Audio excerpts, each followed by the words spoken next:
Device Nation, behind the booth, Academy 2026, the inaugural booth crawl today. We are so excited to be in the booth with Lea Sommerhalder with CustomSurg. Welcome to New Orleans. Thank you so much. I have so been looking forward to being in this exact booth. Had a great conversation with Dr. Arvind von Keudell up at Brigham. We talked for hours. We were totally nerding out about what you're doing here. I'm super excited about it. Every person that I've shown that app to was blown away. I'm so pumped that you're going to be sharing that with our audience today. So let us have it. So yeah, I hope I will do such a good job as Arvind is explaining you all what we do. So I'm Lea from CustomSurg, and I'm happy to present to you today what we are doing. And I'd like to start with a little bit of like a background and story of how everything started, which was a couple of years ago. I said in Boston, our co-founders were kind of like thinking of what is kind of like the technology as of now in trauma, and there was like not really anything out there. And I said, Arvind, he's a trauma surgeon. By that time, he was a fellow. Did not really have any help for like the trauma planning. So this was where Thomas and Arvind, our co-founders, kind of started with the idea of bringing more technology into trauma planning. So we fast forward a couple of years.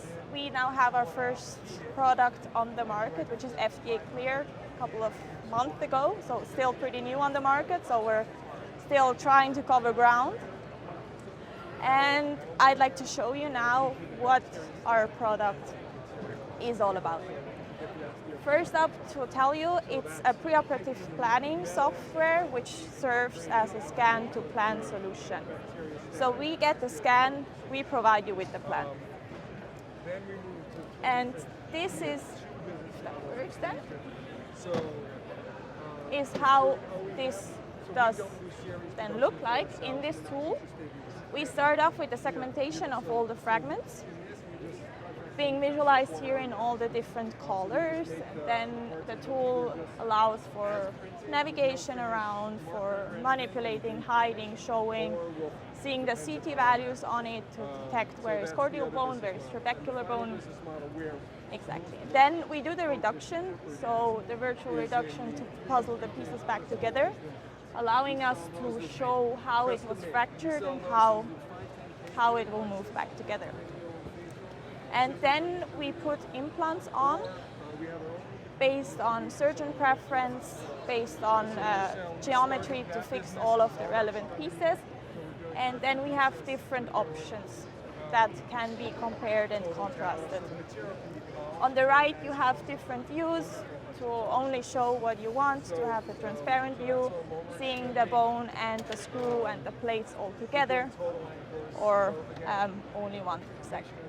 And then that's the next case, which is basically the same. We're not only doing proximal tibia, that's how everything started. We're now also having pelvis fractures, distal radius fractures, distal tibia, whatnot. We're covering like all of the, I'd say, all of the relevant joints in the body. Exactly.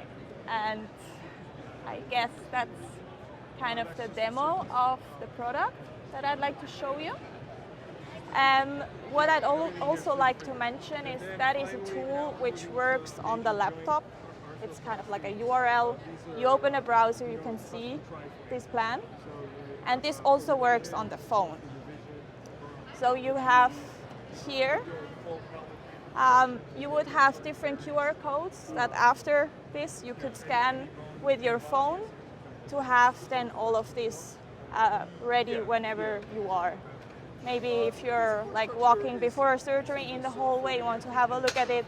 Maybe you're, I don't know, having a coffee, being on the toilet, wherever you have time to quickly look at your surgical plan before the surgery. Exactly. So this is the demo, and now I'd like to show you how this would work for you if you were to like send us a scan, we do the plan, and then get it back to you.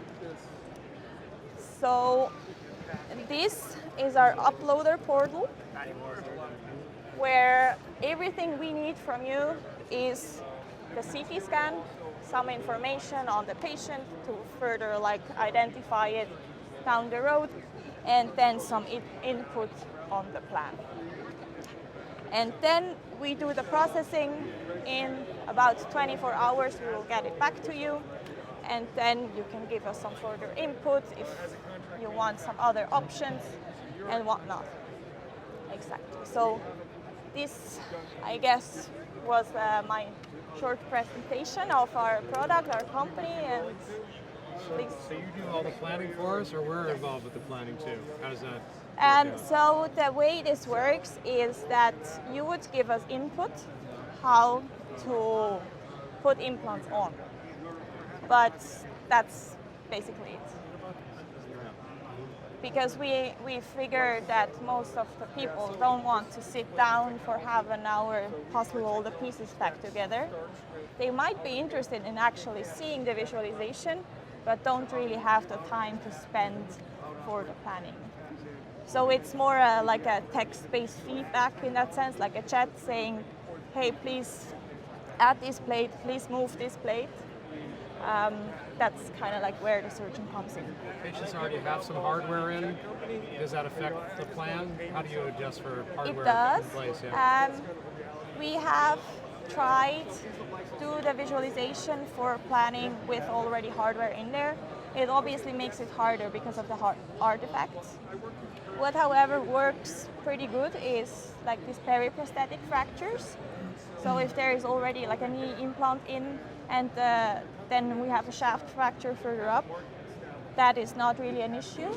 But if it's like already having 3 plates on, it obviously makes it harder.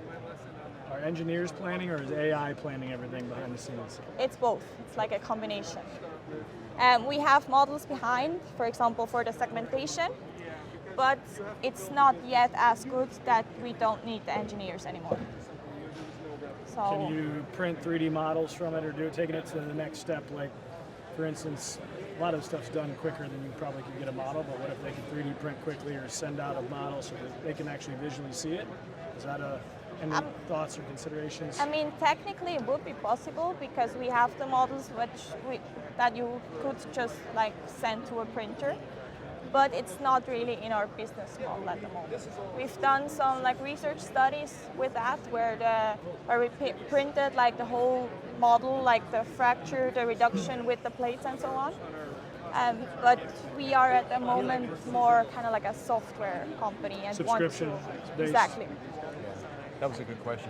The one thing that Dr. von Keudell brought up to me that I thought was just so nerdy cool was the finite element analysis that they use on the F1 teams, of bringing that technology here and actually put that fracture under a simulated load and then let AI figure out, okay, the best possibility for this thing withstanding that load is if you do this, this, this. And that's just something the human eye and the human brain just can't figure out intraoperatively, right? Yes, exactly. That's kind of like the next step or the next development that we are building, is to have not only the visualization of the different like plate and screw configurations, but actually taking this one step further to apply some virtual load on it to see how everything moves. And then in the like 2 comparisons before, we then also see where do I have like red areas, where does it move a lot? And if I put a plate on there, is it like worth it actually to put like an additional plate on to get more stability? Right. To get like a more quantitative approach to the question like, do I need 1 more plate? Do I actually need to open up here in the front to catch this piece to fix it properly or not? This is where actually like also the core of the technology lies. But this is just with the regulatory aspect of everything a little bit more tedious than just the visualization. How close are the actual positioning of the implants compared to the pre-op planning? Have you ever looked to see if the surgeons are actually following the plan, or is it just a suggestion and they get as close as they can? But so what we have on that is just surgeons that are using it regularly send us like the x-rays afterwards. And obviously, I mean, from the 2D to the 3D, it's a little bit hard to actually see like how far off it is. But visually, it looks pretty similar for most of the It cases. seems like it'd be really helpful to get the length of your plate more or less, and Exactly. after that, it's a little bit more difficult to assess where the angles of the screws are going to be projecting. Is there any guidance with your plan intraoperatively, or there's no plan to assist the surgeon intraoperatively? So we consider ourselves more as really a preoperative planning company. But what we would see in the future is potentially integrate this with other, like having some collaborations with other companies that are actually focusing more on the navigation. Are there plates and stuff loaded to different companies then inside of there or not? So you Yeah. can. So once I got a plan back that was done from you guys, or they would get a plan back, the doctor would get a plan back. Can you switch plates out and see what things would fit better for certain fracture patterns, etc.? Yes, yes. Yes, that's And then is there any way to take a measurement, because you can see where the plate should be placed, but then how do you replicate that? I guess adding on to what he was saying is how do you make sure you're getting it? Is there ways you can measure from the fibular head or the top of the something to get the plate placed? Yes, may I? Sorry. Taking it from plan So- to helping place. And what we also provide is kind of like a PDF export with it, showing the different views of the bone with the implants on. And here we also provide like the length of the screws. For like here the individual screw, and here for all of the screws in the plate. So that's one thing which kind of like gives some guidance. I mean, if the plate would be like completely, compared to the plan, completely off, then you would also measure like different screw length. But we could easily incorporate in here from the different views like some measurements. Yeah. But we have not done that yet. But it would be possible. Yeah, it's awesome. Isn't that cool? It's a great time to be alive. Yeah. Lea, thank you so much. And Dr. von Keudell, if you're watching this, great job. I mean, it's everything that you said it was and more. And we're cheering y'all on. Wish you Thank great you so success much. here in New Orleans. Thank you for having us. Yeah, thank you for inviting us into your booth.